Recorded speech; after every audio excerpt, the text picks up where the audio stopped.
SoundMeFreely. Paimon's heard that couplets are a traditional art form in Liyue. If you can write a line that works as a second half to one that someone else has written, you'll be well paid. But linking the couplet is hard, so it's not easy money. Not only does the rhythm need to match, but the meaning has to as well. Care to give an example? Wind rises, winds never churn. But the sea of clouds always return. Not bad. Let's not waste time here. We've got some money to make.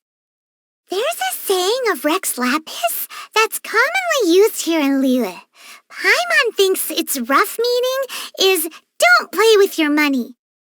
It's because the first Mora were minted from his golden form and given to humans in trust. Kaya sure seems to enjoy playing with his money. And that's why you shouldn't learn from him. Well, as a child, I was taught not to play with my food. Yup. You've got to respect your food. What are you looking at Paimon for? Walk in 7 clockwise circles, then walk in 7 anti-clockwise circles. Then open your eyes. Are you sleepwalking? Nope. Paimon is just trying to see if that antique shop from Heart's Desire actually exists. Well, assuming that a shop in a story does exist, what would you like to buy, Paimon? A slime creator. Does such a thing even exist? Lately, some Guhua clan disciples have been retelling an ancient story. The Guhua clan, huh? Paimon bets it's a heroic story. Several female disciples decided to partake of a contest of arms to see who would marry their male junior, and he approved. Ooh, Paimon's heard this one. In Liyue, they call this a joust for a spouse. But the night before the contest, he stole the eldest disciple's favorite sword. So he wanted her to lose. Poor girl. I know, right? Forced to use a sword she wasn't used to, the eldest disciple suffered a crushing defeat. Unable to accept this result, she fell to her knees and wept. Oh no! She must have really loved him, right? In the end, she was forced to marry him in front of everyone. Wait, so the loser had to marry him? Did you know the reeds in Dihua Marsh are common materials used in making paper? The solid reed cores are used to make pens, while the hollow part is used to make flutes. It's all very sophisticated. Over the years, many heroes and swordsmen have also chosen Dihua Marsh as the location of their duels. The more reeds, the more elegant the place. But in places where the reeds are the thickest, the water can be quite deep. So there are a lot of unlucky duelists who fall in and drown while the duel is on. And what's my takeaway from all of this supposed to be? Don't get into a fight in Dihua Marsh. Paimon's heard that in Liyue, people call the crane the gentleman bird. And do you know why that is? Paimon's not quite sure. Well then, let me tell you about the story of the lucky crane repaying its debts. A long time ago, there was a kind-hearted scholar who saved a lucky crane that had fallen into a trap. Later, on a cold winter's night, a beautiful maiden came to his door asking to lodge with him. The maiden shouldered a great sword on her back and taught all that she knew of swordsmanship to the scholar, supervising him as he studied day and night. Wow! Once he had finished his training, he went out into the wilds with the maiden to do good and fight for justice. 10 years later, the lucky crane took the form of a gentleman and finally came to return the favor, but discovered the couple had already lived out a fortuitous life. And that's the story known as The Gentleman's 10-Year Debt. Rumor has it that Jueyun Karst is the abode of the Adepti. Wow! Wow! The abode of the Adepti.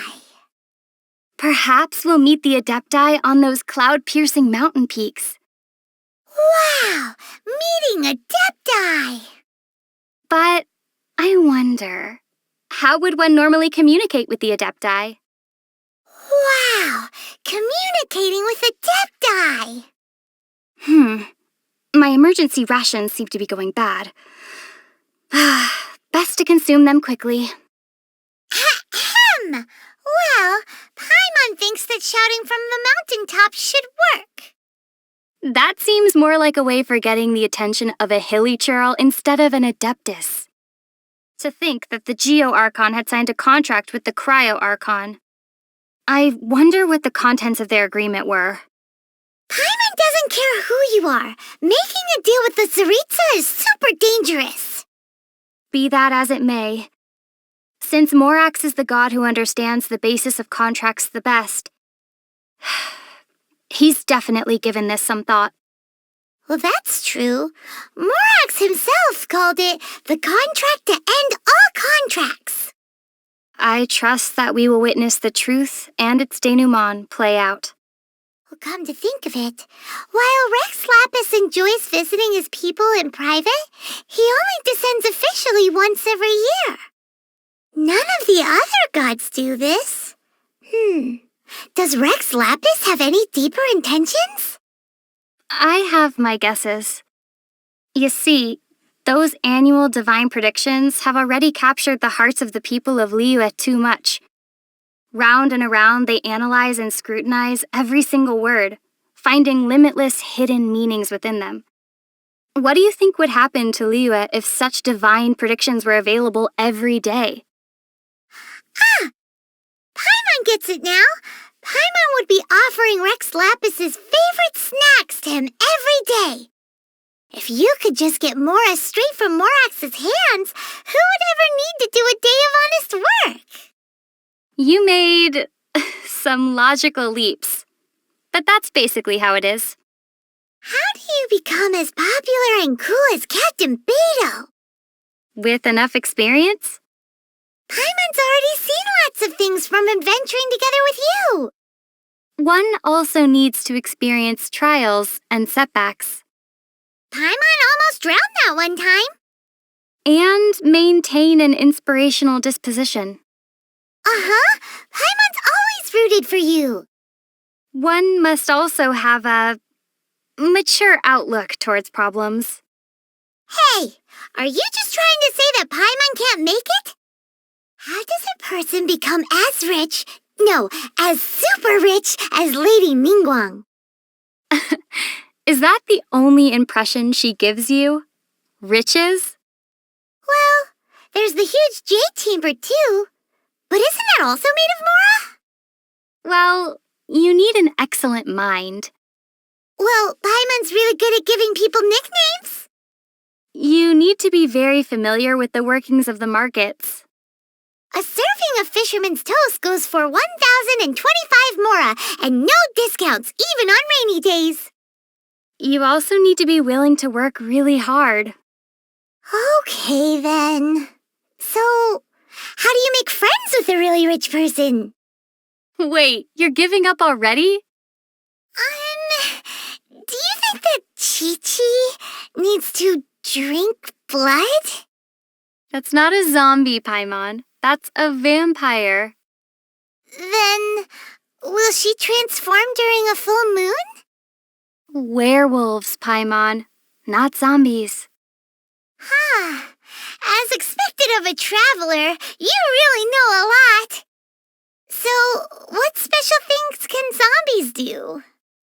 Exercises? That makes a lot of sense. So the ones that do exercises are zombies. Got it.